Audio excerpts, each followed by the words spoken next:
Hello, everyone. Here I am in all my glory. I just tied my hair up and then left my little, okay, braids. I have work to do over at the house.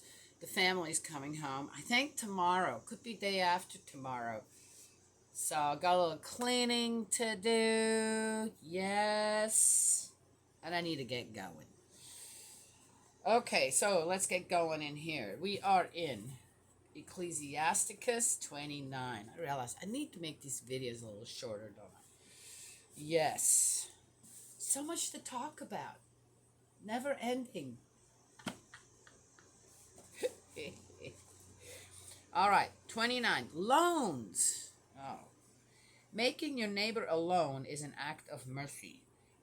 To lend him a helping hand is to keep the commandments.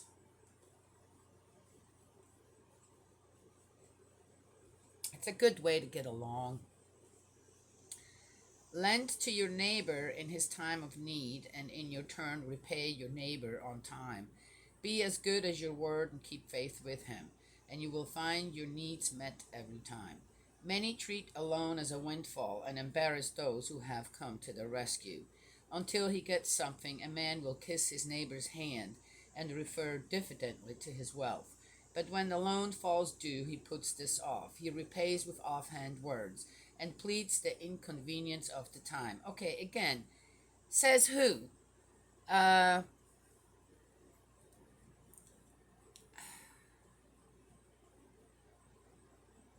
he must have had all the bad experiences, right? Even at that time, right? Don't people have some dignity when it comes to stuff like that? I mean, I guess it's no different than the commandment, thou shalt not steal. A thief, a thief, a thief is a thief, and that's that, right? Yes. No matter how it is done, if something's taken from someone else, okay. Oh, I'm just going to borrow it. Well, if you don't bring it back, then you're a thief, right? If you say you're borrowing it, you could say, "Hey, I'm going to take this. Maybe it'll come back or not." That would be honest, right? Yeah. Yeah, okay. But again, have I had experiences like that? Sure, but the best thing again, I don't want to be a part of other people's sins. So if it's something that I know I can't live with, then I'm probably not going to let someone borrow it. Or I'll say, I have done this before. I said, "Do you need this? I'm coming along with the item, right? Until you're done with it. And then I'll be taking it back with me." One could do it that way too. But if it's something that say, well, if it comes back, great. But if it doesn't, so be it. Then I'll just make it a gift, right? But you kind of can test people and see if they actually will return it. Yeah? Okay. Anyway, so again, it just depends on ourselves too. And how smart are you or how dumb? Okay. Probably won't lend something twice or do it a second time to someone that hasn't brought the first thing back or hasn't paid you back. I'm just saying, when it comes to money, the best thing I found is that if you have it to give, then give it. Yeah, right? Yes. And then when they decide to have enough pride and dignity to bring it back to you, then that's great. But if not, well, so be it. Anyway, that's what I've done. I've paid people's loans off, that where I kind of was a part of it so they could even get one because they were just not doing it. Yes, it happened a couple of times, but I just did it and let it go, right? Yes. But I've had some really great experiences in that. Have I ever borrowed money from someone? No. I haven't. Credit cards, yeah. I've done the credit card thing, and it's a gamble. It's this false security that you have money. It has come in handy in my case. For example, when I bought the log splitter, that was great. Oh my gosh! And again, I bought it. I didn't have the money to pay it in full. So I applied for the card in the store, the credit card, and then had so many months to pay it off without interest. And of course I did. I didn't just go with the minimal amount that then would have taken a year and a half. I went with the 6 months that were interest free and paid it off within that time. Just saying, I was able to do that. So it comes in handy, but you got to be smart about it. You got to know how to manage yourself when you have a credit card. Yes? Okay. But otherwise, he will be cheated of his money and undeservedly gain himself an enemy. As I said, we make a choice. Are we making enemies? Right? Are we going to create enemies?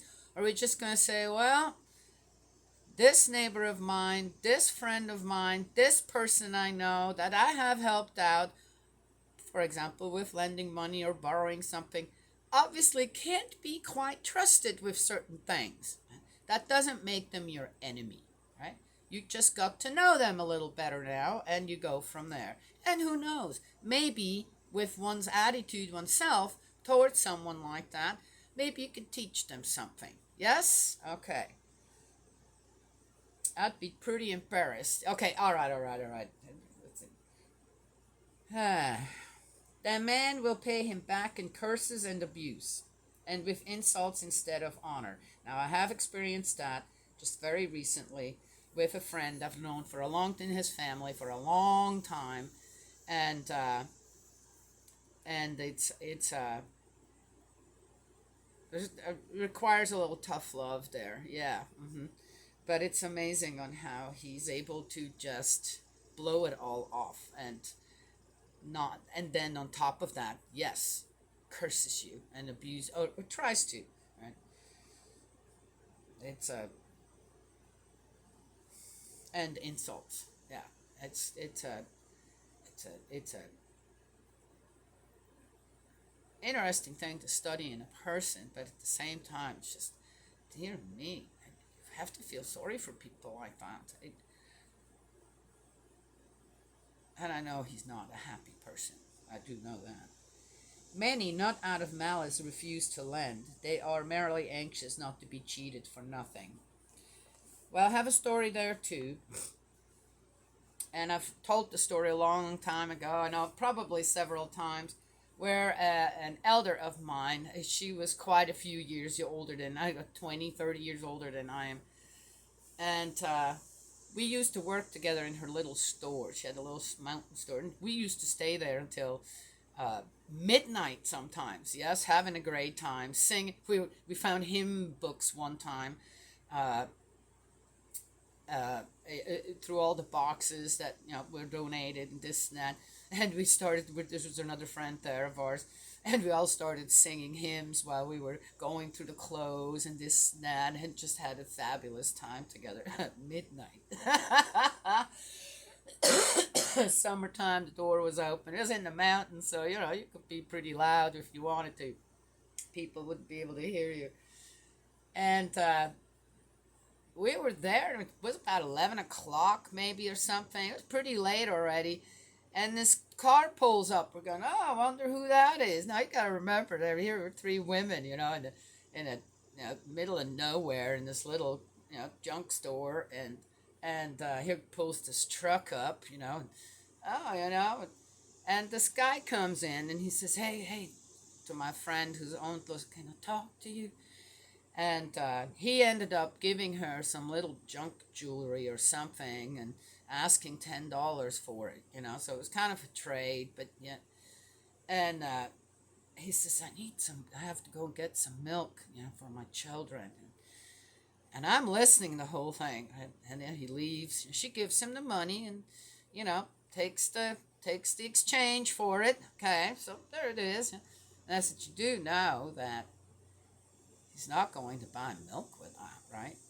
And she said, Daniela, she said, maybe, maybe not. I don't know. But in the off chance that he actually is getting milk for his children, I'm taking the chance. That's a good lesson for me. She is. Honestly, I'm not sure if she's still. I think she's still. I would have heard if she would have passed away. Well, anyway, she's got to be 90 now or something.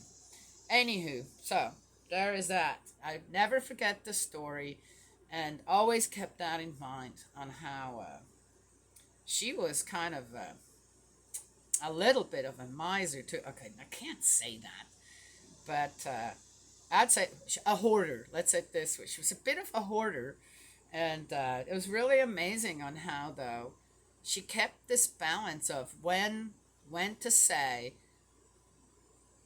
I gotta do this. Regardless, I have to do this because this person could have been telling the truth. Yes, even though I thought there's no way, right? But again, so almsgiving. Nevertheless, be patient with those who are badly off. Do not keep them waiting on your generosity.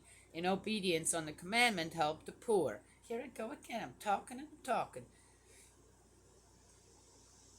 Do not turn the poor away empty handed in their need. Spend your money on your brother or your friend. Do not leave it under a stone to rust away. Use your wealth as the Most High has decreed. You will find that more profitable than gold. Stock your storerooms with almsgiving. This will save you from all misfortune. Better than sturdy shield or weighty spear. This will fight for you against the enemy. Yes, I have no savings account. I have no bank account. I don't know. No, I have a bank account, but there's no money in it. Yeah, maybe a few dollars just to keep the bank account going, just in case, you know. And I have a few dollars here that I made from taking care of a friend of my grandsons, and I even told them, I said, I don't need anything. I just love having him here. You know, he's such a joy to have. So why would I said, it's fine. I don't, you know, and this is the third year, and they're like, no, no, no, no, no. We want to give you something. So, okay, I'll take it then. So I have a few dollars, but otherwise I have nothing. I have no money. And again, the little that I have here right now, surely it will go to somebody else. I probably will use very, very little on myself because I don't need it, right? Yes, I raised my children well. The parents' hell will slowly go down. Anyway, oh, so they take all care. I have everything. And I'm helping out here, right, with the grandchildren so they don't have to pay, don't have to go to daycare anywhere at a young age like that, be taking care of strangers, right, to begin with. I mean, that's the main thing. But then also, it costs a lot of money to have children in daycare, right? All week long, all day long, you know, or weekdays. Anyway, uh, so there, you know, they even comes, Mommy, sure, what, do you need anything? Let me know, do you need anything? I'm going, no, I got everything I need. I have everything. Everything's taken care of everywhere else as well. It's just working out that way. Yes? Um, don't want to pass away to spirit world and have anything. Because I don't want anyone to fight over anything. Yes? Well, we'll see about the farm, but I'm hoping before I pass the spirit world that one of my children, maybe one of my grandchildren, will be as excited about that farm that I have been and still am, and take it over. Yes, yeah, we'll see. We'll find out. All in good time. All in good time. So there it is. Yes, I've given a lot of stuff away. Uh, Dear me, I've fed so many people with the. Alright, you see here I'm talking and talking and talking, but it's true. If you got it and you're not using it, find someone who needs it.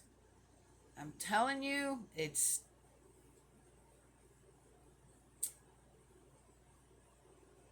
the best thing to do. There. Guarantees. A good man will go surety for his neighbor. Only a shameless wretch would desert him. Do not forget the favor your guarantor has done you. He has given his life for you. Huh? A sinner is careless of his guarantor's prosperity. The ungrateful forgets his deliverer. There's one thing I have to say to that, as I understand it. Yes, I said, due to the fact that I had such good credit, yes, and also the collateral to go with it, I have helped many people to acquire something they could not have otherwise. For example, what I found is though that when people don't have to work for it themselves, if they don't have to work for that credit, this or that, and the reason I usually did not ask. Okay, one person was very young that I done that for, and just needed to get on its feet. There's a few like that, but I've helped older people as well. Older, okay, I mean, not 80 and 90, but people who were older who should have had their stuff together and they didn't, and I trusted them. And yeah, I got burnt there a couple of times. The interesting thing is I was never burnt by young people.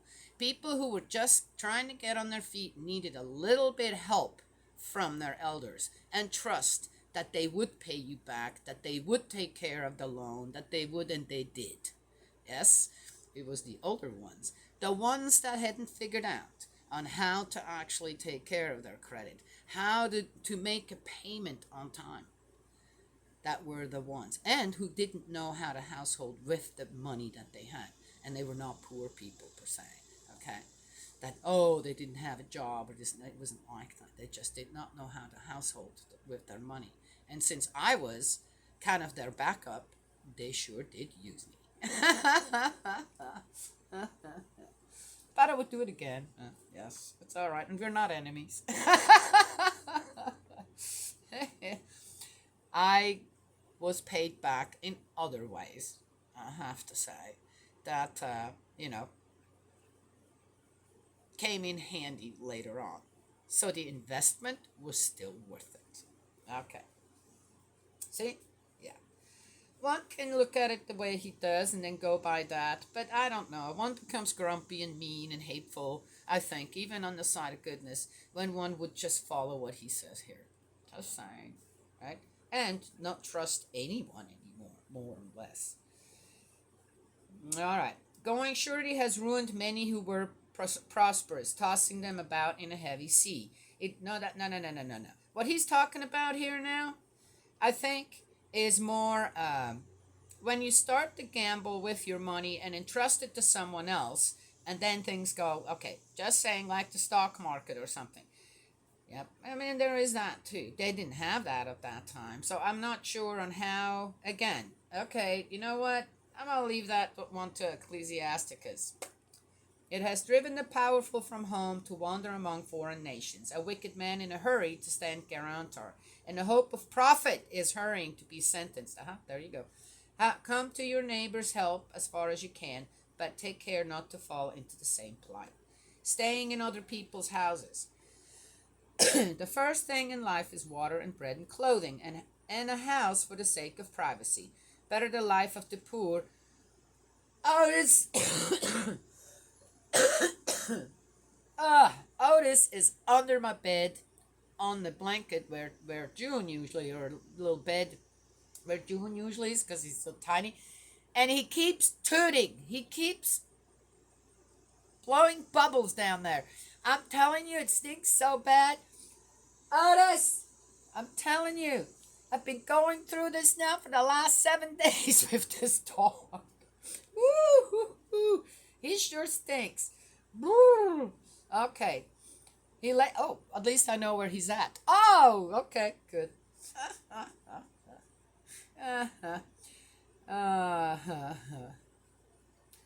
Better the life of the poor under a roof of planks than lavish fare in somebody else's house.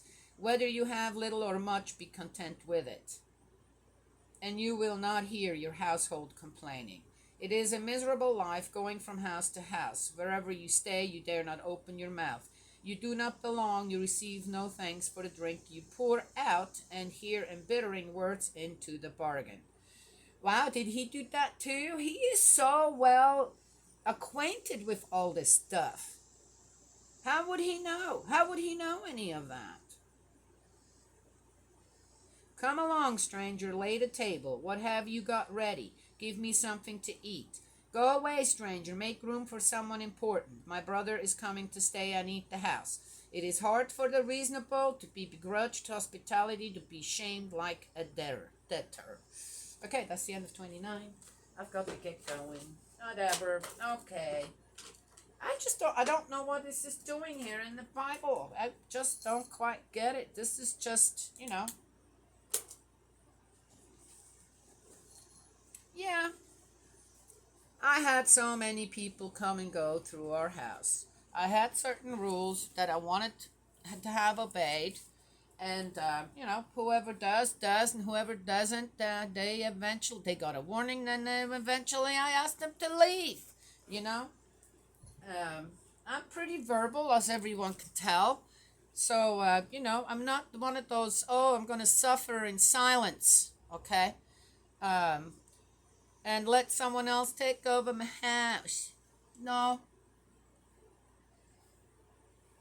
But I'm not unreasonable and just a general in my house either, or, you know what I mean? So, also have no problems on asking people for help if they stay at my home. And if necessary, depending on what their usages is of certain things, I'll ask them to help financially as well. Well, if they don't have that, then I'll ask them, but there's a lot of stuff needs to be done at the farm, right? Yes. Then, yep. So, and then eventually, as I said, if nothing works, and you just realize, oh, I just took in a leech, man. Eventually, you just ask them, well, you know what? You need to go to the next house. Sometimes that's just how people are, and they're fine with it. Yep, they come around, they hang around for a while, and literally do very little. Though I've never really had anybody like that. It's just time would go on, and you could tell on how they fizzled off. Yes, okay, and and they were fine once they felt, okay, I kind of overstayed my welcome here, probably due to the fact of the way I am. But they're not going to change. They're okay with moving on. They'll just find somebody else where they hang with for a while. Doesn't mean they're bad people. Doesn't mean that that they're just using you, this or that. Yes? Yeah. I've never really become enemies with anyone that, kind of I had to boot out of the house. Okay, boot out. I didn't boot them out. I just said, hey, look, it's not working out anymore. I think it's time for you to move on. I can't afford you.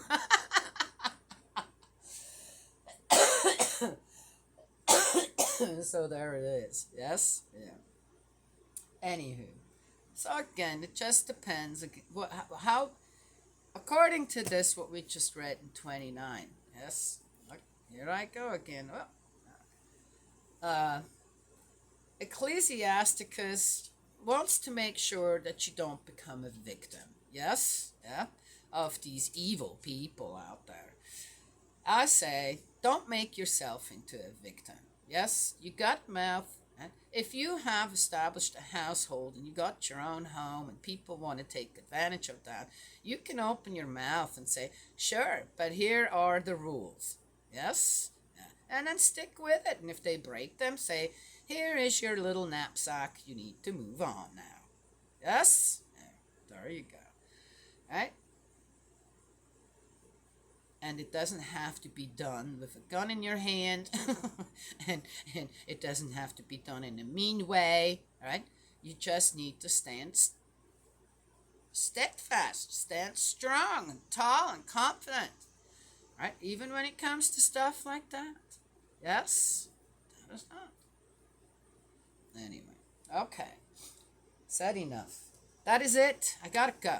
May Heavenly Parent bless, protect you, guide you, and embrace you with love. Eldritch, my dearest brother in faith, I love you. Let's keep praying together. Yes, yes. And I will talk to y'all another time.